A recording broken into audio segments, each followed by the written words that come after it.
She asked a Korean billionaire CEO to be her date to her ex's wedding. He stayed after the ceremony. We need to Will talk you be about my this. date to my I ex's know. wedding? I'm coming over. I never thought I'd be the type of person who would approach a complete stranger in a hotel executive lounge. But there I was, palms damp, dignity hanging by a thread, gripping my phone like it could somehow save me from what I was about to do. 6 weeks until Junho's wedding, and the invitation had been sitting on my kitchen counter for 3 days. Thick ivory cardstock. Gold lettering. The venue stamped with Seoul's most exclusive hotel name. Who invites their ex to their wedding? Someone who wants to remind you of your place. Someone who needs you to witness their upgrade. Someone who wants you to see exactly what, fundamentally incompatible, looks like when it's dressed in white. The invitation arrived on a Thursday. I recognized the aesthetic immediately, understated but unmistakably expensive, the kind of elegance that whispers old money and proper lineage. Everything Junho's family valued. Everything I would never be. For 3 days, it sat unopened on my counter. I knew what it contained. The final proof that I had been temporary all along. When I finally tore it open, I laughed. Not because it was funny, but because the cruelty was so perfectly wrapped in politeness. We would be honored by your presence. As if my attendance were a gift to them. As if watching Junho marry someone who fit, someone Korean, someone connected, someone safe, was supposed to feel like closure. The man by the window looked like he'd never doubted his place in the world. Not just wealthy, though his watch could probably cover 6 months of my rent. But the kind of compose that comes from real power. Quiet precision. No loud luxury. No wasted movement. Just presence. Korean, like Junho. But unlike my ex, this man occupied space without apology. I'd been watching him for 20 minutes, building courage, rehearsing my ridiculous request in my head. What kind of desperate woman asks a stranger to pretend to care about her? This kind. The kind who spent 3 years loving someone who chose heritage over her heart. The kind who built a logistics consultancy from nothing in a country that still sees her as foreign first, professional second. The kind who refuses to walk into that wedding alone while everyone whispers about poor Aisha who wasn't enough to keep him. I remember the day Junho ended things. Early March, cherry blossoms just beginning to bud. We were supposed to be planning our future. Instead, he took me to a quiet cafe, public enough to prevent a scene, intimate enough for maximum humiliation, and explained with practiced gentleness that we wanted different things. That his family had concerns he couldn't ignore. That Tae-hoon understood his world in ways I never could. It's not about where you're from, he said, as if that made the knife hurt less. But we both knew the truth. It wasn't about Nigeria specifically. It was about belonging. About fitting seamlessly into a world that had always seen me as other, tolerated during the rebellious dating phase, but never truly acceptable for forever. A curiosity. The ambitious African consultant Junho was experimenting with before marrying properly. That memory fueled my steps across that lounge. If Junho wanted to parade his perfect Korean wedding in front of me, I would show him exactly who Aisha Bello had become without him. I just needed someone impressive enough to sell the illusion. When I finally interrupted his work, I expected dismissal. Instead, he looked at me with eyes that missed nothing. Not judgment. Something sharper. Assessment.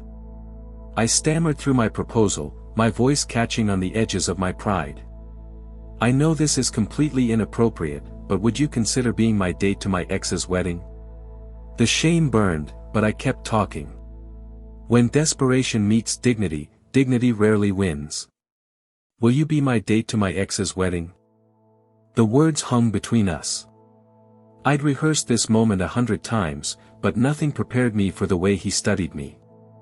Not my clothes. Not my obvious desperation. But me. My eyes. I expected him to laugh. To call security. To simply walk away.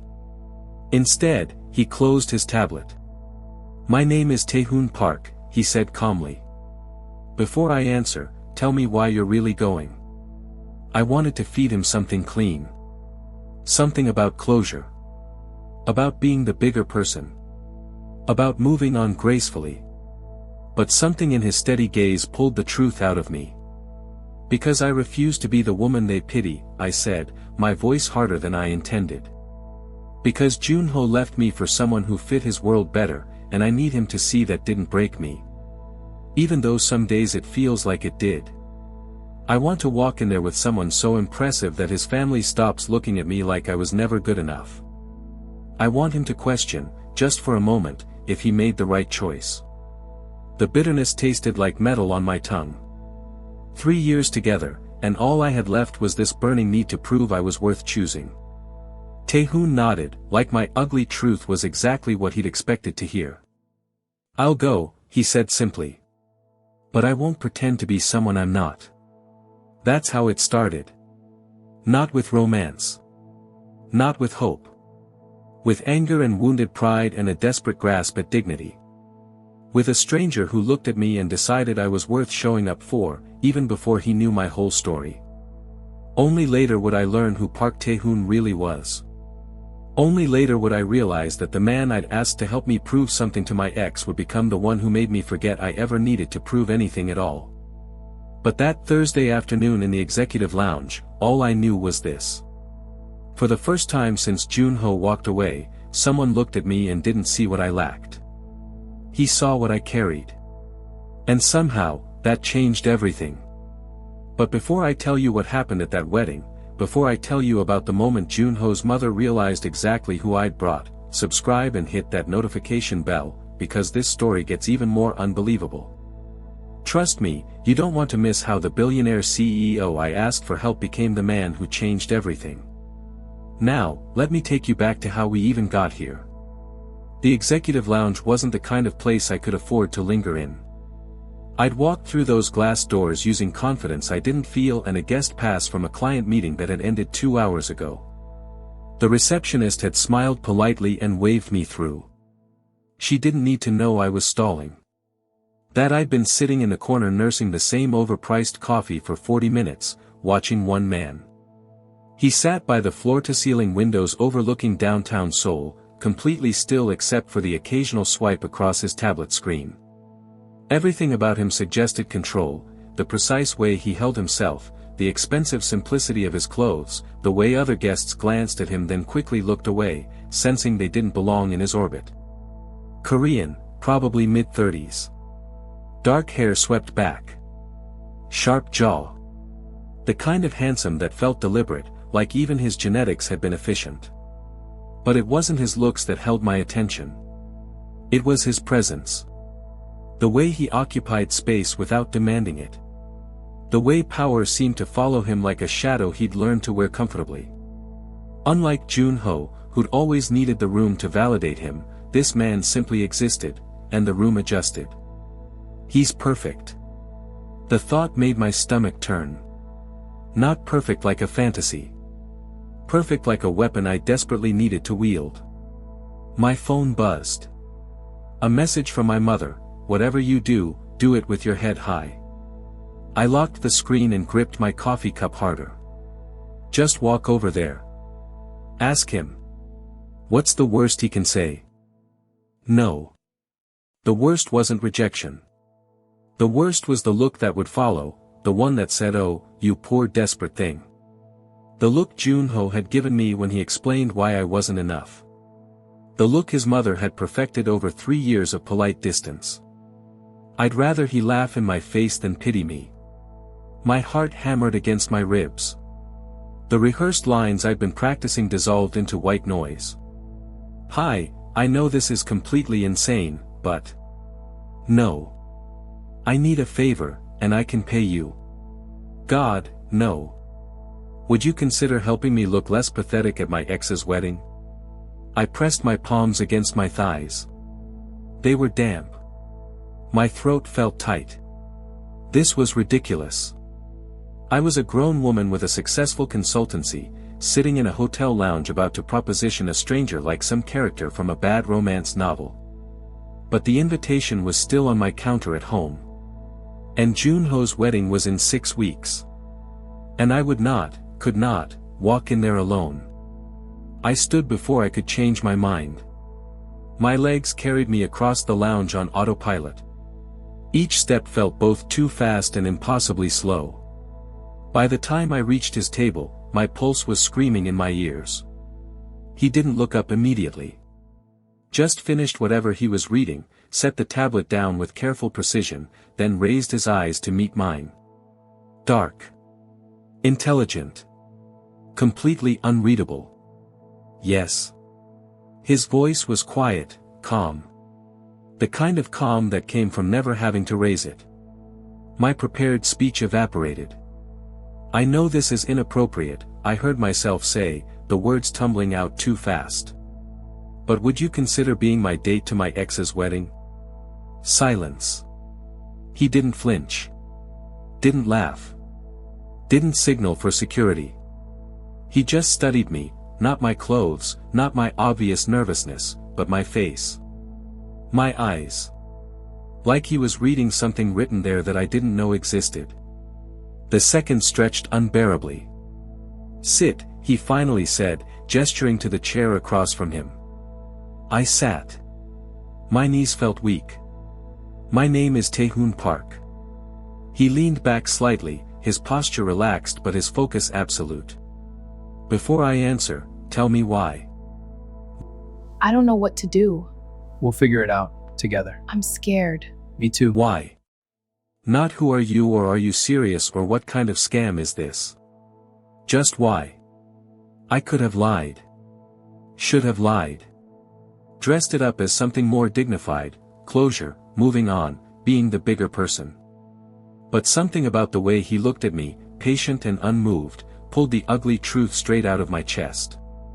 Because I refuse to be the woman they pity, I said, and my voice came out harder than I intended. Raw.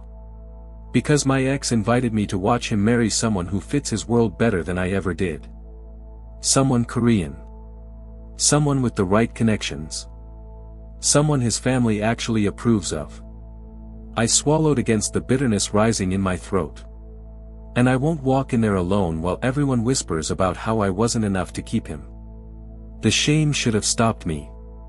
It didn't. I want him to see that leaving me didn't destroy me. Even though some days it feels like it did. I want to walk in there with someone so impressive that his family has to question whether I was really the problem. I want him to doubt, just for one moment, if he made the right choice. My hands were shaking in my lap. 3 years of loving Junho, and this was what I had left. This burning, desperate need to prove I was worth choosing. Tae-hoon didn't react. Didn't offer sympathy. Didn't tell me I was better than this. He just nodded, like my ugly truth was exactly what he'd expected to hear. I'll go, he said simply. I blinked. You, what? I'll be your date. His expression didn't change. But I won't pretend to be someone I'm not. I won't perform for them. I'll show up as myself. If that's not enough for what you need, tell me now. No, I said quickly. No, that's perfect. Thank you. He pulled out his phone. Your number. I gave it to him, my voice steadier now. He typed it in with the same precise efficiency he seemed to apply to everything. We should meet before the wedding, he said. 3 times. So we don't look like strangers. Agreed. He stood, and I realized how tall he was. Not towering, but solid. Grounded. Aisha Bello, I said, offering my hand. He shook it. His grip was firm, warm, deliberate. I'll be in touch, Miss Bello. Then he walked away, leaving me standing in the executive lounge with my heart still racing and my mind struggling to process what had just happened. I'd done it. I'd actually done it. I didn't know then that I had just asked one of the most powerful men in Asia to walk into my past. I googled him on the subway ride home. My hands were still shaking from adrenaline, fingers clumsy on the screen as I typed, Tae-hoon Park, Seoul. The results loaded. My stomach dropped. Park Tae-hoon, founder and CEO of Myri Dynamics. Net worth estimated at $2.3 billion. Named one of Asia's youngest self-made billionaires. I scrolled faster, my breath catching in my throat. Forbes profiles. Business Journal features. Photos of him at economic summit standing beside presidents and tech moguls. Awards for innovation in sustainable technology. A TEDx talk on building legacy versus chasing validation. "Oh God," I whispered. The woman beside me glanced over. I locked my phone and pressed it against my chest like I could somehow reverse what I'd just learned. I hadn't just approached a stranger in a hotel lounge. I'd approached him. And I'd asked him, offered to pay him, to be my fake date like he was some actor I could hire off Craigslist. The humiliation crashed over me in waves. By the time I reached my apartment, I'd drafted and deleted 7 different text messages canceling everything. "Mr. Park, I apologize for wasting your time." Delete. "I didn't realize who you were. Please forget I asked." Delete. "This was a mistake. I release you from any obligation." My finger hovered over send. Then my phone buzzed. Tae-hoon Park, Thursday, 6 p.m. Cafe Onion in Seongsadong. "We should talk before the wedding." Short. Direct. No room for me to spiral. I stared at the message for a full minute before typing back, "I'll be there." The cafe was quieter than I expected for a Thursday evening, industrial chic, exposed brick, the kind of place where freelancers worked on MacBooks and pretended not to notice each other. Tae-hoon was already seated in the corner when I arrived, dressed down in a simple black sweater and slacks. Without the executive lounge backdrop, he looked almost ordinary. Almost. Miss Bello. He stood when I approached. Polite. Formal. Aisha, I corrected, sliding into the seat across from him. Please. He nodded once. Aisha. A server brought water. I wrapped my hands around the glass to keep them busy. I should apologize, I started. I didn't know who you were when I asked. If I had. You wouldn't have asked. It wasn't a question. No, I admitted. Probably not. That's why I didn't tell you. He leaned back slightly, studying me with that same unreadable expression.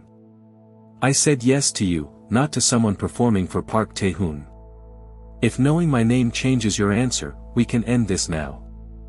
I opened my mouth. Closed it. It doesn't change my answer, I finally said. But it does make me wonder why you agreed. You don't need this. You don't need me. You could walk into any room in Seoul and command it. So could you. I laughed, bitter, reflexive. That's not true. Isn't it? His gaze didn't waver. You built a logistics consultancy from nothing in a foreign country. You navigate corporate Seoul as a black African woman in an industry dominated by Korean men. You're still standing. That takes more than competence. That takes strategy. Something in my chest tightened. Junho had never asked about my work. Not really. He'd nod politely when I mentioned contracts or clients, but his eyes would glaze over. His interest in me began and ended with how I fit into his narrative, the interesting international girlfriend, the ambitious professional he was generous enough to date. He never asked how I survived. How I'd learned to code switch between boardrooms. How I'd built relationships in a culture that saw me as perpetually foreign. How many times I'd smiled through microaggressions and turned condescension into contracts. Tell me about your work, Tae-hoon said, and it wasn't small talk. It was a genuine question. So I told him. About supply chain optimization. About navigating bureaucracy in 3 languages. About the loneliness of being excellent in a room that expects you to be grateful just for access. He listened, not with polite patience, but with focus. Asked questions that revealed he actually understood the complexity of what I did. Challenged assumptions I made about market limitations. You don't shrink, he observed after I'd finished explaining a particularly difficult contract negotiation. You just learn to stand quietly. I froze. No one had ever articulated that so precisely. Yes, I said softly. That's exactly it. Something shifted in the air between us. Not romantic. But seen. Recognized. Rules, Tae-hoon said, pulling out his phone. If we're doing this, we do it properly. Agreed. 1. No lies about identity. If anyone asks who I am, I answer truthfully. Done. 2. No forced intimacy. We present as a couple, but nothing that makes either of us uncomfortable. Absolutely. 3. We meet twice more before the wedding. Dinner once. Something public once. So we look familiar with each other. I nodded. That makes sense. He looked at me directly. And 4, you tell me if this becomes too much. If facing your ex with me there hurts more than helps. I'll leave, no explanation needed. The consideration in that offer caught me off guard. Thank you, I said. But I won't back out. We'll see. He stood, signaling the end of our meeting. Professional. Bounded. I stood too. Tae-hoon. Yes. Why did you really say yes? He was quiet for a moment, his expression unreadable in the cafe's soft lighting. Because you didn't apologize for wanting to be chosen, he finally said. You just asked for help getting there. Then he walked out, leaving me standing there with the weight of being understood by a man I barely knew. This wasn't romance. It was something stranger. Respect. The hotel was exactly what I'd expected. Crystal chandeliers dripping from vaulted ceilings. Marble floors polished to mirrors. White roses arranged in cascading displays that probably cost more than most people's monthly salaries. Everything whispered the same message: money, lineage, permanence. This was Junho's world. The world I'd never quite belonged to. I stood outside the ballroom entrance, smoothing my dress for the third time. Deep emerald silk, elegant without trying too hard, expensive enough to belong but not so much that it looked like I was competing. My mother's necklace at my throat, the one piece of armor I'd allowed myself. My hands were cold despite the warm May evening. You don't have to do this. Tae-hoon's voice was quiet beside me. He'd arrived exactly on time, dressed in a charcoal suit tailored so precisely it looked effortless. No flash. No statement pieces. Just clean lines and perfect fit. I know, I said. We can leave right now. Get dinner somewhere else. Forget this. I looked at him. His expression was calm, patient. No judgment either way. No, I said firmly. I came here to do something. Let's do it. He nodded once, then offered his arm. I took it. The moment we stepped through those doors, I felt the shift. Conversations didn't stop exactly, that would have been too obvious. But they stuttered. Paused. Eyes tracked us across the room with that particular kind of curiosity that comes from seeing something unexpected. The African woman they'd written off walking in with someone. Not just anyone. Someone who moved like he owned every room he entered. I kept my spine straight, my chin level. Tae-hoon's presence beside me felt like gravity, steady, grounding, impossible to ignore. We found our seats. Third row, aisle side. Close enough to be visible. Far enough to avoid direct interaction. Then I saw Junho. He stood near the altar in his tuxedo, greeting guests with Seo-yoon at his side. She looked exactly right, elegant black hair, classic features, a smile that belonged on wedding magazines. Everything about her whispered appropriate. Junho's eyes swept the room and landed on me. Then on Tae-hoon. I watched the recognition hit him in real time. His expression froze. His hand, which had been mid-gesture, dropped to his side. He knew. Of course he knew. Every ambitious professional in Seoul knew Park Tae-hoon's face. Junho's mother noticed her son's reaction and followed his gaze. Her eyes found us. Widened fractionally. Then narrowed into something cold and calculating. Tae-hoon, unbothered, leaned slightly toward me. "Breathe," he murmured. I realized I'd been holding my breath. Junho crossed the room, Seo-yoon trailing behind him. His smile was tight, professional. "Aisha," he said. "I'm glad you could make it." "Congratulations," I replied evenly. His eyes shifted to Tae-hoon. "I didn't realize you'd be bringing," he hesitated, recalibrating. "Tae-hoon? As in?" "Park Tae-hoon," Tae-hoon confirmed, extending his hand. "We haven't met formally. Congratulations on your wedding." Junho shook his hand like it might burn him.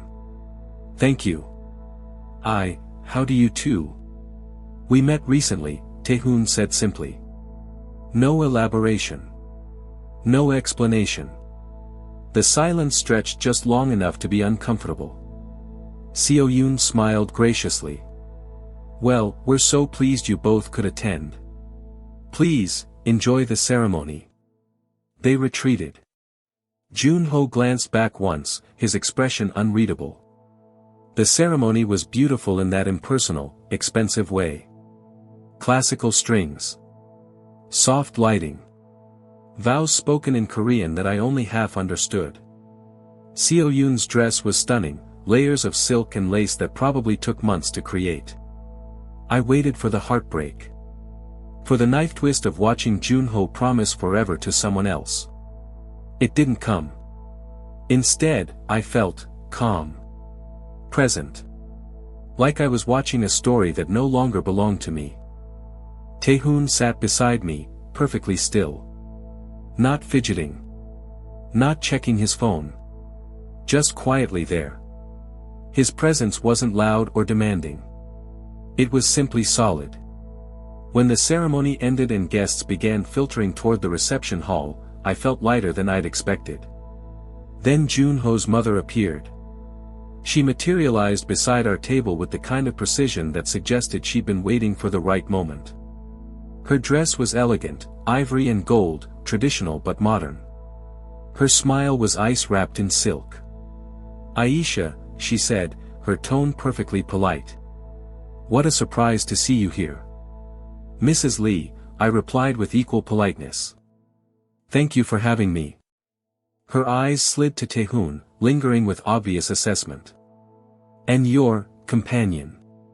"Park Tae-hoon," he said, standing. "Always correct. Always courteous." "Yes, I know who you are." She smiled, but it didn't reach her eyes. "I'm curious. How long has this arrangement lasted?" The word arrangement landed like a slap. Delicate. Poisonous. Tae-hoon didn't flinch. "Long enough," he said calmly, "for me to know exactly why she outgrew your son." The silence that followed was surgical. Mrs. Lee's smile froze. Several nearby guests turned, pretending they hadn't heard while clearly absorbing every word. "Excuse me," she said, her voice dropping to something dangerous. "You heard me." Tae-hoon's tone remained perfectly even. Junho was given something rare, and he chose safety over substance. That's not Aisha's failure. It's his. Mrs. Lee's face went rigid. For a moment, I thought she might actually respond. Instead, she turned sharply and walked away, her posture screaming controlled fury. I stared at Tae-hoon. "You didn't have to." "Yes," he said quietly, "I did." Around us, the reception continued. Music played. Guests laughed and danced. Junho and Seo-yoon cut their cake beneath a shower of camera flashes. But something had shifted. I wasn't the woman to be pitied anymore. I was the woman who'd walked in with Park Tae-hoon and walked out unbowed. The ceremony was over. But somehow, this felt like the beginning. The reception was winding down. Guests filtered toward the exit in elegant clusters, their laughter softer now, voices mellowed by champagne and sentiment. Junho and Seo-yoon stood near the entrance, thanking everyone for coming with practiced grace. I watched from our table, my untouched dessert plate pushed aside. The performance was over. I'd done what I came to do. Walked in with my head high. Stood unbowed. Let Junho and his mother see that leaving me hadn't left me broken. Mission accomplished. Tae-hoon had fulfilled his end of the arrangement. More than fulfilled it, he'd been perfect. Composed. Devastating in his quiet refusal to be impressed by the room. I should thank him. Let him leave. Go home and figure out how to process what I was feeling. I stood, smoothing my dress. I should let you go. I'm sure you have. I'm not leaving yet. I stopped. What? Tae-hoon was still seated, completely relaxed, his eyes steady on mine. You don't have to stay, I said carefully. We did what we needed to do. You were incredible. Thank you. I want to. Want to what? Stay. He stood then, and something in his expression was different. Softer. Less guarded. There's a terrace. Let's get some air. Before I could form a response, he was already moving toward the glass doors that led outside. I followed. The terrace overlooked Seoul's glittering sprawl, millions of lights bleeding into the night sky, the city alive and indifferent beneath us. The May air was warm, carrying the faint scent of jasmine from the hotel gardens below. We stood at the railing, silent for a long moment. You did what you came to do, Tae-hoon said finally. You can go now. There was something in his tone, an echo of my own words from inside. I turned to him. What do you mean? He was quiet, his profile sharp against the city lights. When he finally spoke, his voice was quieter than I'd ever heard it. I didn't come for the wedding. I frowned. Then why? I came because I recognized something in you. He turned to face me fully. The way you keep moving forward without applause. The way you never beg to belong. The way you built something from nothing and refused to apologize for taking up space. My breath caught. I grew up invisible, he continued. Not poor, my family had enough. But invisible in the ways that matter. No connections. No legacy. Just intelligence and ambition, which isn't enough when everyone around you was born into networks you'll never access. He paused. Money fixed my access. It didn't fix my loneliness. The vulnerability in those words felt like stepping onto ice, dangerous, exposing. That's why you said yes, I said slowly. Not to help me perform. No. His eyes held mine. Because you weren't performing. You were surviving. And I know what that looks like. Something cracked open in my chest. For 3 years, Junho had looked at me and seen potential, someone interesting enough to date, not essential enough to keep. Someone decorative but ultimately disposable. Tae-hoon looked at me and saw someone fighting the same invisible battles he'd fought. Someone who understood the exhaustion of excellence without acceptance. You stayed, I said, my voice barely above a whisper, because this wasn't fake for you. No. He said it simply. Definitely. It never was. The city hummed beneath us. Someone laughed in the ballroom behind closed doors. The world kept turning. But here, on this terrace, everything felt suspended. I wanted to kiss him. God, I wanted to. Wanted to close the distance and let this moment become something else, something easier to name. But that felt wrong. Rushed. Like it would cheapen what was actually happening. This wasn't about desire. It was about recognition. Can I have your number? I asked instead. Your real number. Not just for wedding logistics. A small smile touched his mouth, the first genuine one I'd seen from him. I already have yours. Then use it. I will. We stood there a moment longer, the weight of what we weren't saying hanging between us like a promise. Finally, Tae-hoon stepped back. I should let you go home. Process everything. Yeah, I said. I should. But neither of us moved. Aisha, he said quietly. This isn't obligation. If you want to forget tonight happened, I'll understand. But if you want to talk, about anything, not just tonight, I'll answer. Okay, I whispered. He nodded once, then walked back inside. I stayed on the terrace, watching Seoul's lights blur through something that might have been tears or might have been relief. I'd come here to prove something to Junho. Instead, I'd met someone who didn't need proof. My phone buzzed. Tae-hoon Park, coffee tomorrow? No agenda. Just conversation. I smiled, typing back, yes. That was the moment I understood, some people enter your life quietly, and then refuse to leave. Not because they're forcing their way in. But because you realize, suddenly and completely, that you don't want them to go. And sometimes, that changes everything. The coffee turned into dinner. Dinner turned into a walk through Namsan Park where we argued about trade policy until the sun set. That turned into a text thread that never really ended, observations, articles, questions that didn't need immediate answers but somehow always got them. 2 weeks after the wedding, Tae-hoon sent me a link to an article about West African logistics infrastructure. Tae-hoon, thought of you.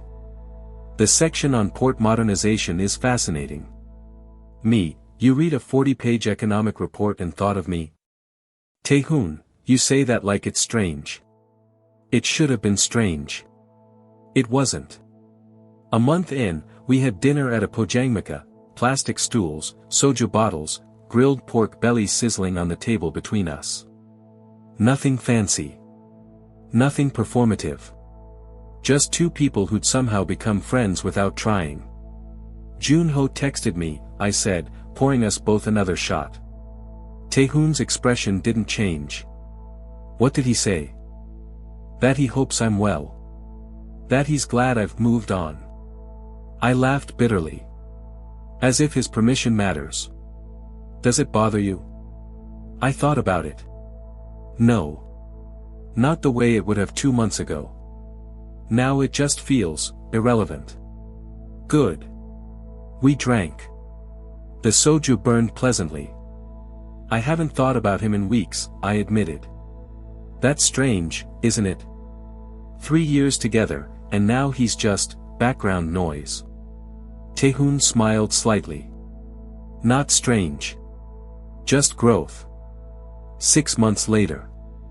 I stood in Tae-hoon's penthouse kitchen at midnight, barefoot, waving a printed research report at him like a weapon. You're wrong, I said flatly. The bottleneck isn't regulatory, it's infrastructural. You can't streamline customs processing when the ports themselves can't handle increased volume.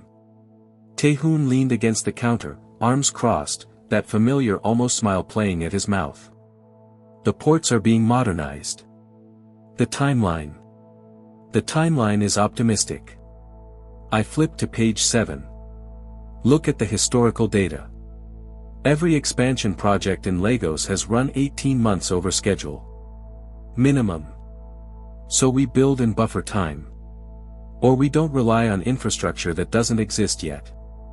I tapped the paper. Partner with smaller regional ports first. Prove the model. Then scale to Lagos when the capacity actually exists.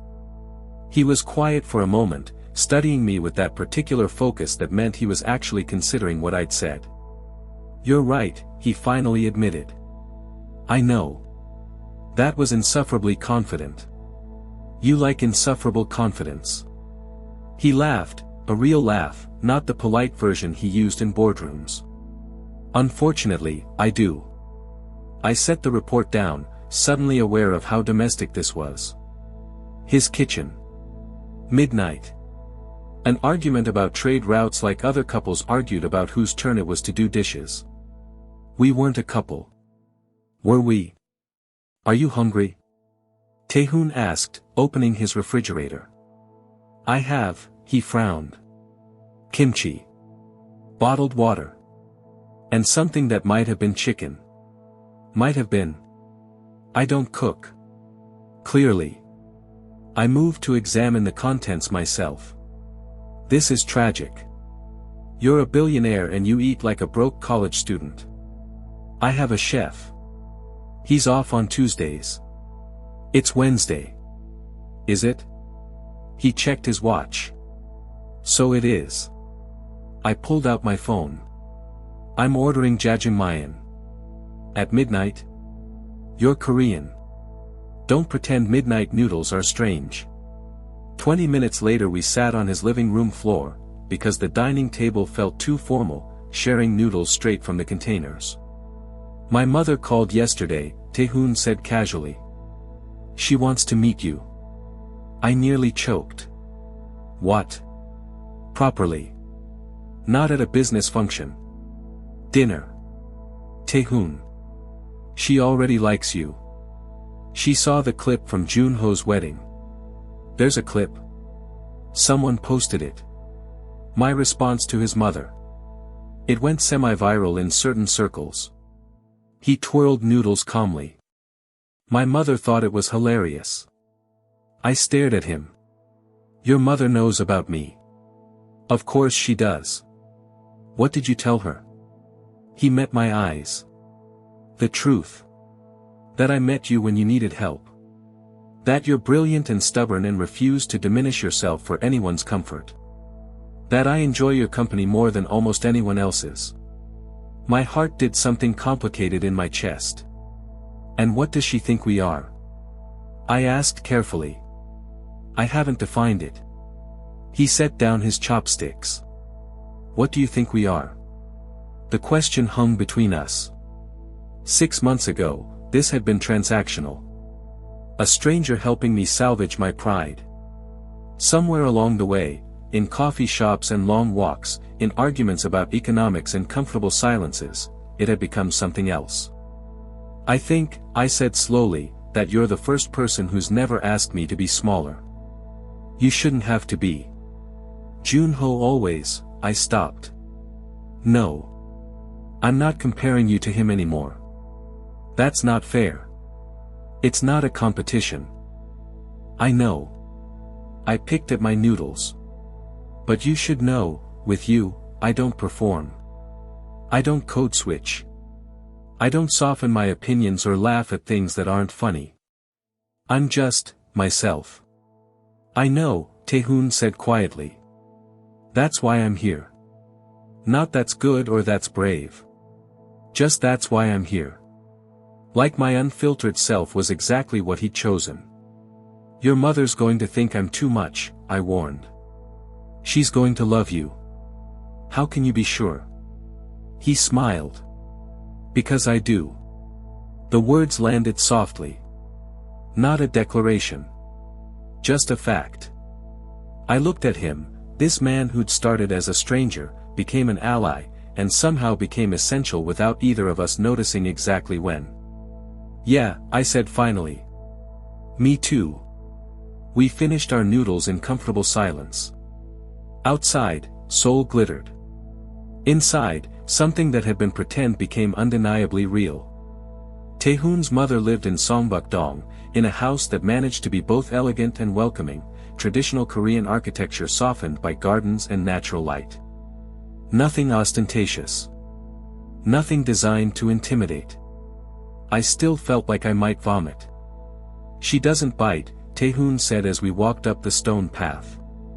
That's not helpful. She made japchae. Your favorite. I stopped walking.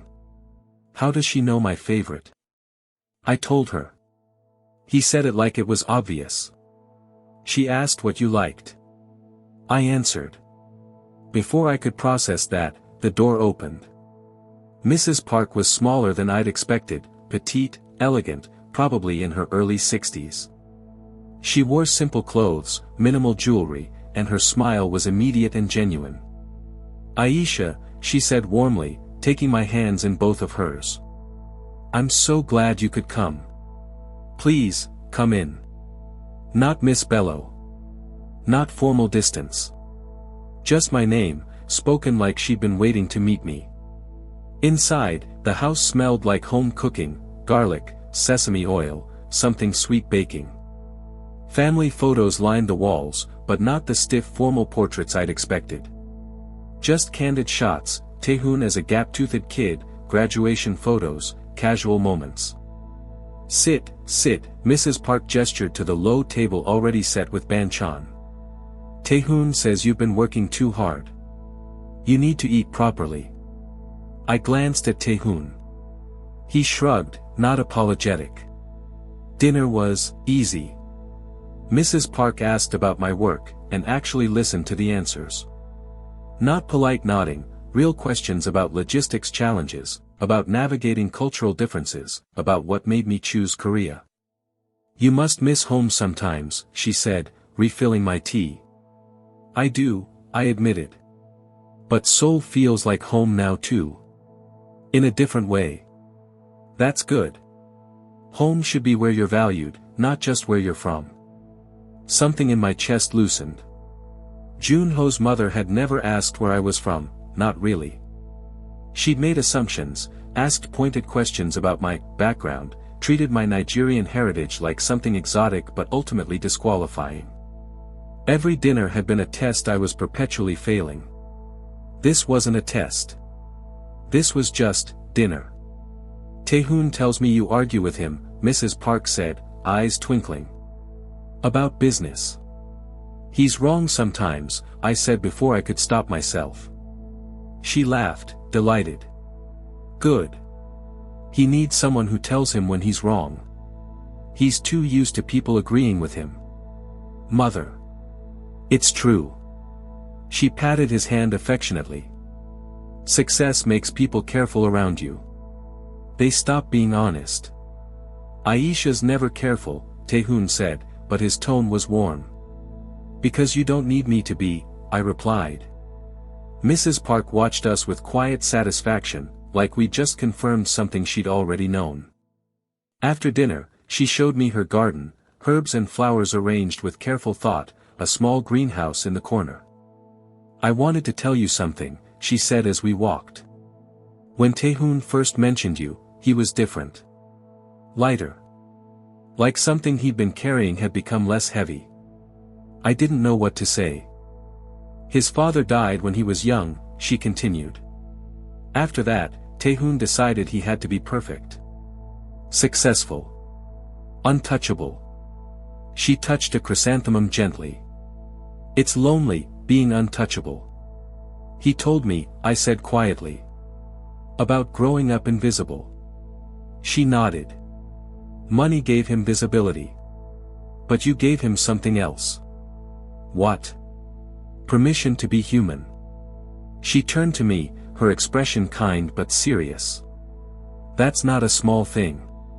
I hope you know that." My throat felt tight. "He gave me the same thing." "I know."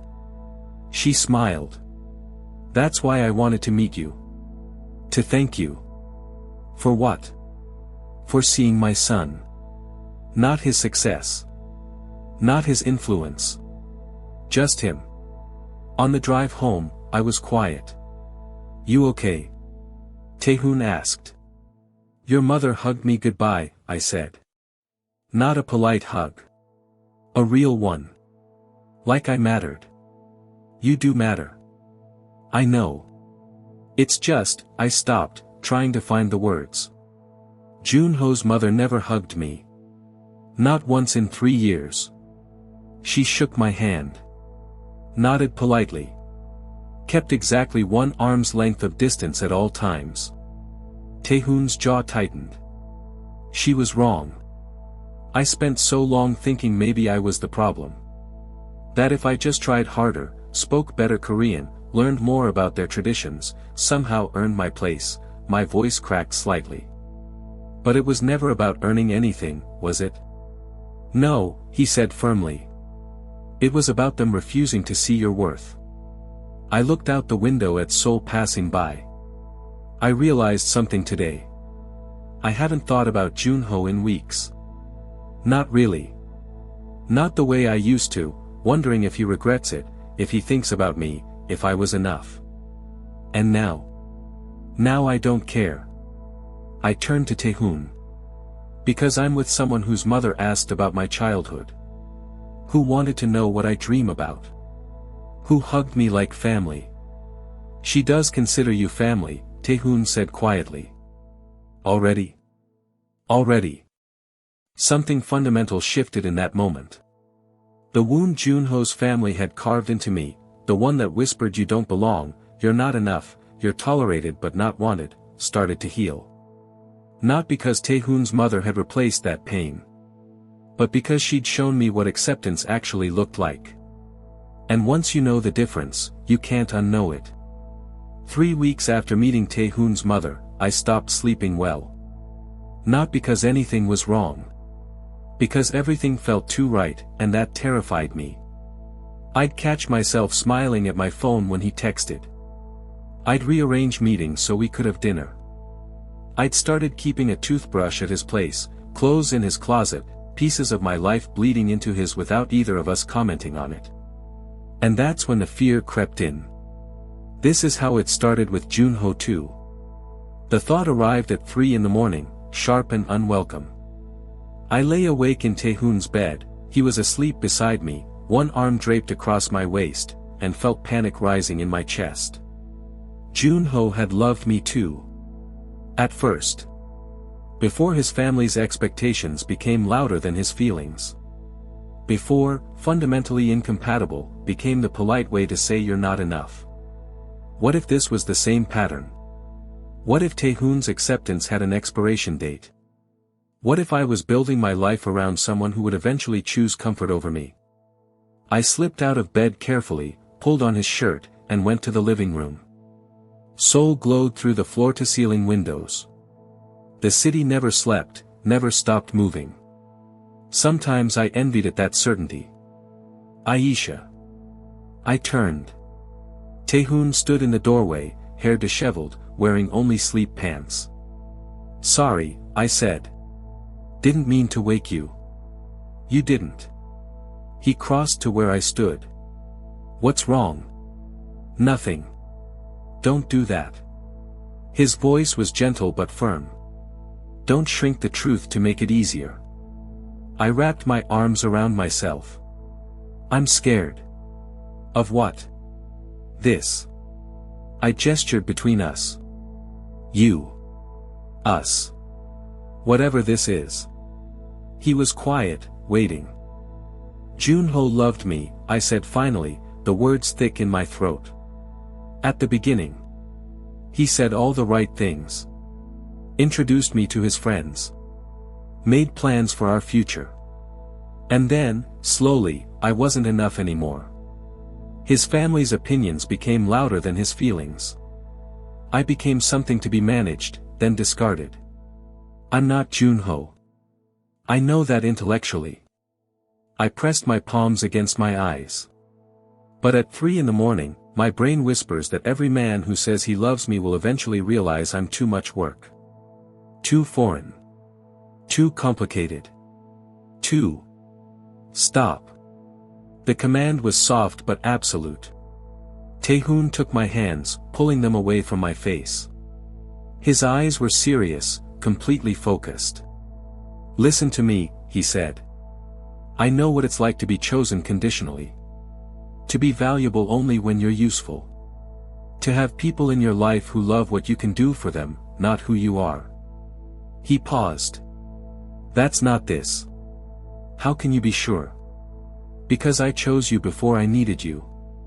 Before you were useful to my business or my image or anything else.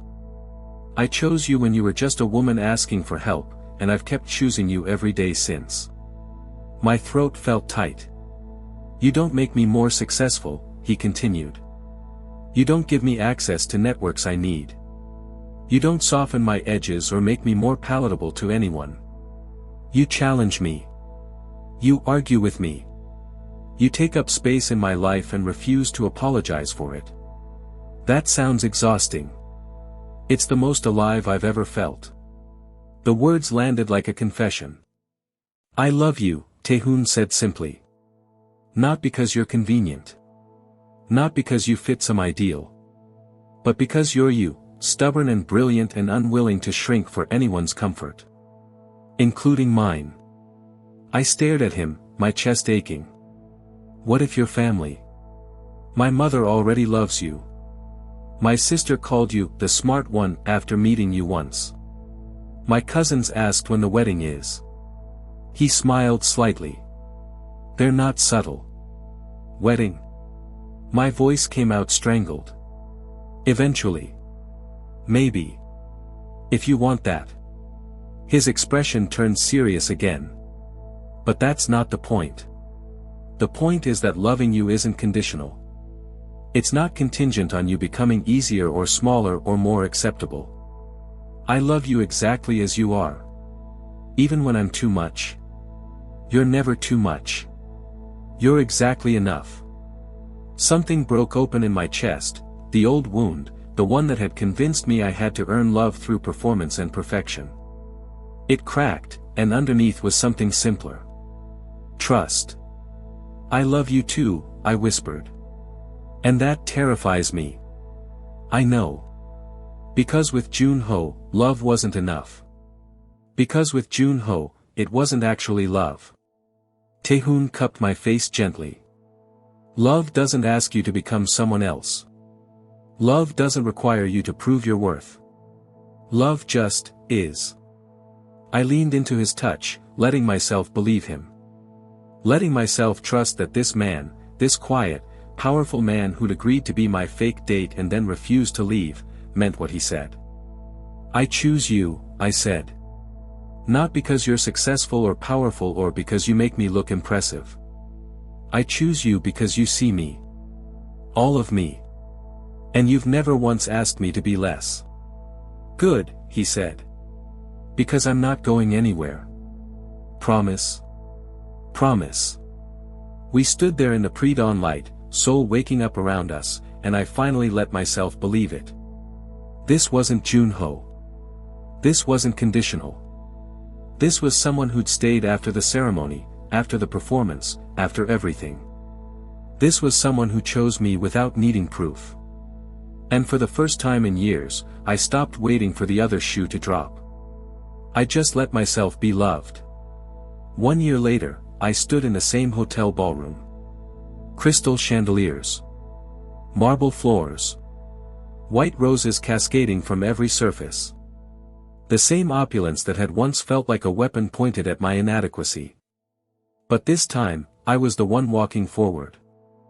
My dress was different, ivory silk that caught the light, simple and elegant. My mother's necklace at my throat. My hands steady. Not because I was proving anything. Because I didn't need to anymore. The guests were different too. My team from the consultancy. Tae-hoon's family, who'd welcomed me like I'd always belonged. My mother, who'd flown in from Lagos and cried the moment she saw me. Friends from both our worlds, mixed together without hierarchy or separation. And at the end of the aisle, Tae-hoon waited. He wore the same expression he'd had that first day in the executive lounge, calm, focused, completely present. But now I knew what lived beneath that composure. The loneliness he'd carried. The recognition he'd seen in me. The choice he'd made to stay. As I walked toward him, I caught glimpses of faces in the crowd. Jun-ho wasn't there. I hadn't invited him. Not out of spite. Not to make a statement. Simply because he no longer occupied space in my story that mattered. I'd heard through mutual connections that he and Seo-yoon had separated. Something about different life goals, irreconcilable differences. The same careful language he'd once used with me. I felt nothing about it. No satisfaction. No vindication. Just a distant acknowledgement that some people choose safety until safety becomes its own prison. But that wasn't my story anymore. My story was the man waiting at the altar, whose steady gaze held everything I'd spent years searching for: acceptance without performance, love without conditions, partnership without surrender. When I reached him, Tae-hoon took my hands. "Hi," he said quietly, and smiled. "Hi," I replied. The ceremony was short. Intentional. We'd written our own vows, nothing flowery, nothing performative. Just truth. "I choose you," Tae-hoon said, his voice steady, "because you never made it easy.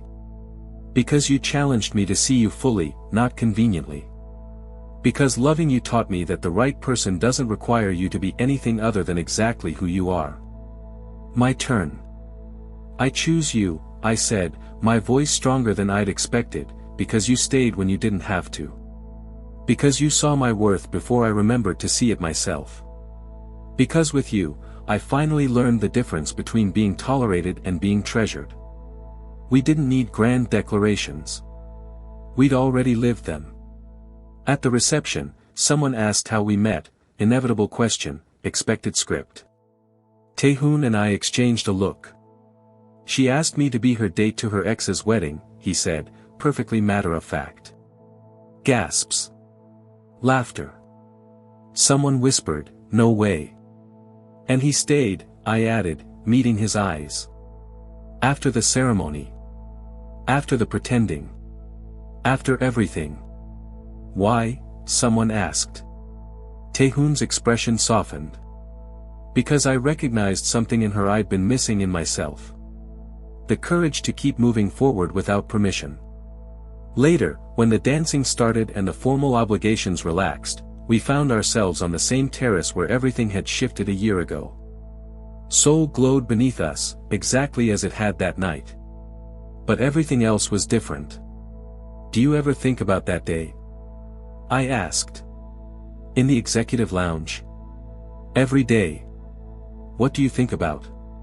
"How close you came to not asking." He turned to me. "How different everything would be if you'd let fear win." I leaned against him. I was so desperate. So focused on proving something to people who didn't matter.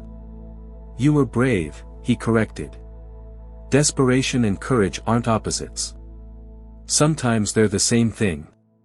"And you? Why did you really say yes that day?" He was quiet for a moment. "Because I saw someone fighting to be seen. And I knew what that felt like. I thought if I helped you, maybe." He paused. "Maybe I'd remember what it felt like to be seen too." "Did you?" "Yes." He kissed my forehead. "Every day since." We stood there, wrapped in the comfortable silence we'd built together. No performance. No pretense. Just two people who'd started as strangers and became inevitable. "You know what I realized?" I said softly. "What?" "Worth isn't something you prove. It's something you recognize in yourself and refuse to negotiate away for anyone's comfort." "When did you learn that?" "When someone loved me without needing me to earn it first." Tae-hoon smiled. "Same. People always ask me if I believe in fate, in destiny, in meant to be. I don't know about that. What I know is this: sometimes you ask a stranger for help and discover they're exactly who you needed to meet. Sometimes the moment you stop performing is the moment someone finally sees you. Sometimes love doesn't arrive with fanfare and flowers, it arrives quietly, in a hotel lounge, dressed in precision and patience. And sometimes, the person you ask to help you prove your worth becomes the person who teaches you that you never needed to prove anything at all." Junho thought leaving me would diminish me. Instead, it led me to someone who made me larger, not by inflating my ego, but by giving me space to fully exist. That's what love should be. Not someone who completes you, but someone who sees you're already complete and chooses to build something alongside you anyway. A year after I walked into my ex's wedding with a stranger, I walked down the aisle to marry him. Not as revenge. Not as proof. But as a woman who finally understood that the right person doesn't ask you to shrink. They stay.